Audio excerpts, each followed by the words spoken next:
Okay. Today we are going to take a pause because it's Easter Sunday and we're celebrating Passover and then Easter. So there are many people that want to ask me to do a segment on Atlantis. So we are going to talk about it today. In spirit of Easter, Passover, and then Easter. So in order for me to, first of all, let me tell you the real deal. The real deal behind Easter. And again, I always feel like I don't have enough light. You know? I don't know why. Or is it me? You know, my upper light's blue. You know, in this house, there's always some kind of mystery moving through the air. You know, but that's what happens when you got, you know, this, you know, the saying. So, in order to talk about Moses, we need to talk about Atlantis. Number one, Atlantis really did exist. It did exist. But it didn't exist thousands of years ago. It didn't exist hundreds of thousands of years ago. Anthropologists and archaeologists are completely wrong when it comes to the carbon dating of Atlantis. First of all, it doesn't go that far. Carbon 12, carbon 13, carbon 14, or any of its isotopes, none of them date that far. So therefore, carbon dating is actually relative. They said that the Egyptian civilization, the height of it, occurred 5,800 years ago. When they first taught me that crap in high school, I didn't believe it then, and I certainly don't believe it now at 50 years old. And now, and I've always wanted to be an anthropologist since I was 10 years old, because something told me, my soul, on a soul level, something told me, these motherfuckers are completely wrong about the dating of these events. The Great Flood in Europe, and the craft and the ship of Moses ended up in Ararat, Turkey. All false. Now, whether the corruptors of history want to do this to throw a spin on the world for political reasons, depending on what which races are ruling or which bloodlines are ruling, no one ever knows. Yeah, we do. It didn't occur that way. The story didn't occur that way. And let me tell you, the ball of fire that followed the supposedly Israelites out of Egypt, by day it was a pillar of fire, by night it was a cloud. No, by day it was like a cloud, and by night it was a pillar of fire. That was an extraterrestrial ship.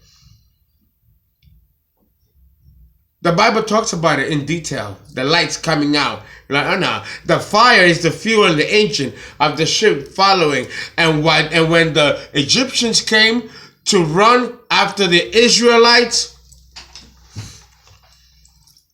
they did something, the extraterrestrials, in controlling weather and parted the Red Sea. If this sounds outrageous to you, well, I'm sorry that it does.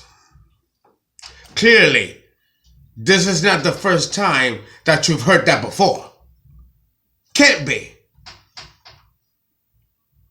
The gods of Egypt were replicas of the gods of Atlantis. Atlantis is where the story of the Bible in Genesis really takes place. What occurred in the Euphrates River and that part of the world, Mesopotamia, the birth and cradle of civilization, no, it's not. No, it's not.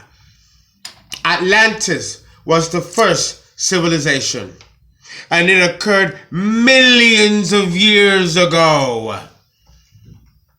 And that makes anthropological sense, because if you talk to any modern Egyptian anthropologist, he'll tell you that the height and the birthplace of the Egyptian empire occurred literally overnight.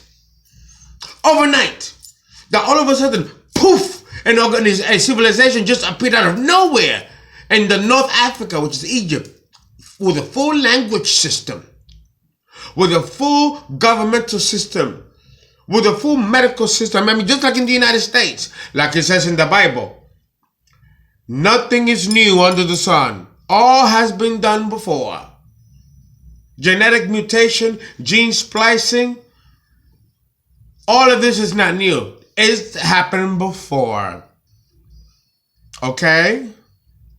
You're being fooled like a motherfucker by the corruptors of history and the theologians that are in partnership to endorse that kind of massive corruption of history. History has been cloaked and a big brush has been put on it to match the real essence and originality of human history. And it is nothing like you're being taught. Not even the most prestigious modern day Ivy League institutions of this planet, in which Columbia University is one of them, which I happen to attend. And they're the number one in the country for anthropology. And let me tell you, they do know the truth.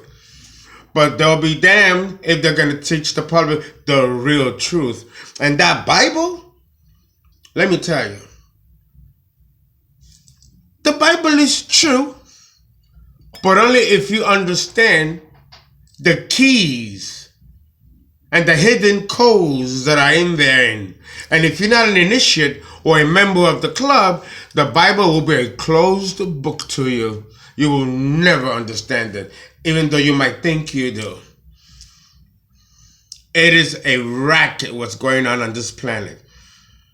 And those beings that look human who are ruling this planet. Say it's deep.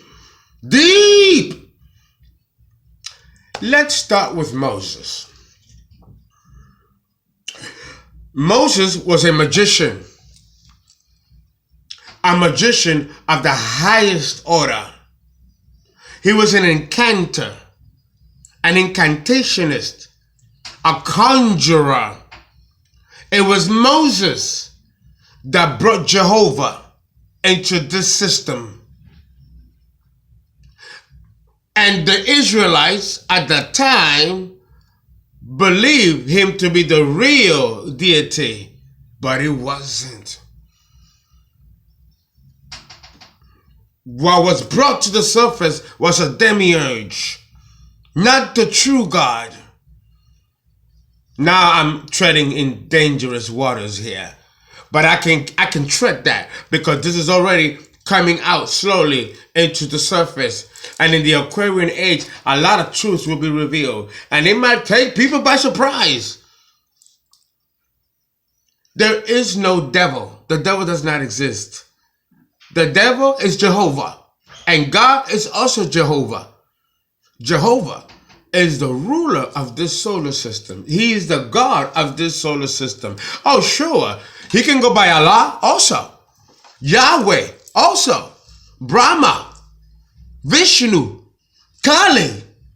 All the cultures of the world have different names to him, but it's the same deity. It is Diana, Demeter, or whatever names you want to give it. It is the same God of this world, the prince of this world. Moses brought Jehovah into existence. And this planet, there has been a fight between two master races. And these races are extraterrestrial in origin. We can call one Zambala and Agartha, going way back to the Atlantean period. The pre-Polarian epoch, or what we call the pre-Atlantean epoch, is deep. So understand that the story of Moses is just is a very nice symbolic representation. I gotta give it to these filmmakers that made this movie, with Yvonne De Carlo and Charlton Heston. These people were born to make this movie and play in it and act in it. It really was the career of their lives. And rightfully so, because what that movie is telling you is, first of all, that Moses story happened millions of years ago. And it happened in the Atlantean epoch. The story of Noah, with the sinking of the continent and the great flood, that did not happen in Europe, guys. That happened in Atlantis. And the great flood is recorded all over the world in every race and culture, because that continent sunk, and that tsunami, or that displacement of land, continent, body of land, and an ocean, obviously is going to wash the world twice over. And that makes sense. You think they teach you that, but they don't teach you that. They teach you an entirely different kind of history. These are the corruptors of history, and they're born to do exactly that. And they have done a good job. Here's to you, corruptors of history. You have deceived the entire world and have fed us utter bullshit of what the origin of humanity really is or came from. And those who are the participators and players of history are glorified to be something that they completely were not. And yet the real meaning and truth of these great kings and individuals is concealed. If you're not an initiate or a member of the secret societies, or belong to the 1% bloodline of the races that are running this country and the rest of the planet, then guess what? This information will be closed to you. You're not supposed to know.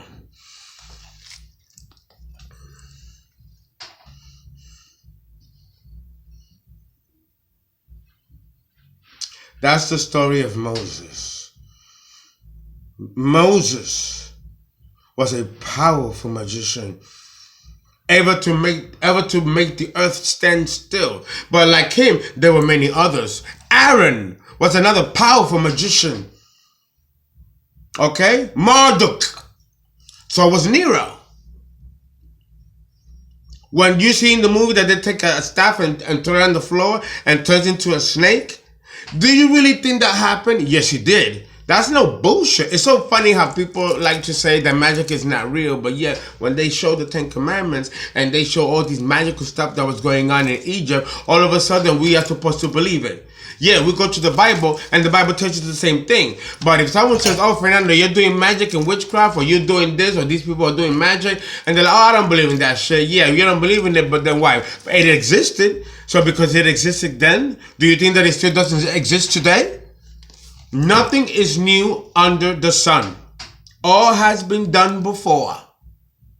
The same extraterrestrials that were guiding the Israelites out of Egypt are the same watchers and extraterrestrials that we know and see and experience today. They've gone nowhere. They're still here and they're still watching what we're doing. I'm here to tell you. Okay? So, having said that, that should put you into a quest to figure out who we really are, where we come from, and the fact that the human condition has suffered amnesia. We don't know who we are, where we came from. If you really want to know, and should you really know the truth, would you be able to handle it? One thing I have to tell you is that we were created, like it says in Genesis, but not by the supreme creator, but by hybrid extraterrestrials, lesser beings, demiurges, creator gods. That is true. And the DNA in our bodies confirms it. So I'm not telling you gibberish. Research it and then come here and let me know what you think. So I hope I gave you a little, snippet of history of the Ten Commandments and Moses and the whole 9 bit.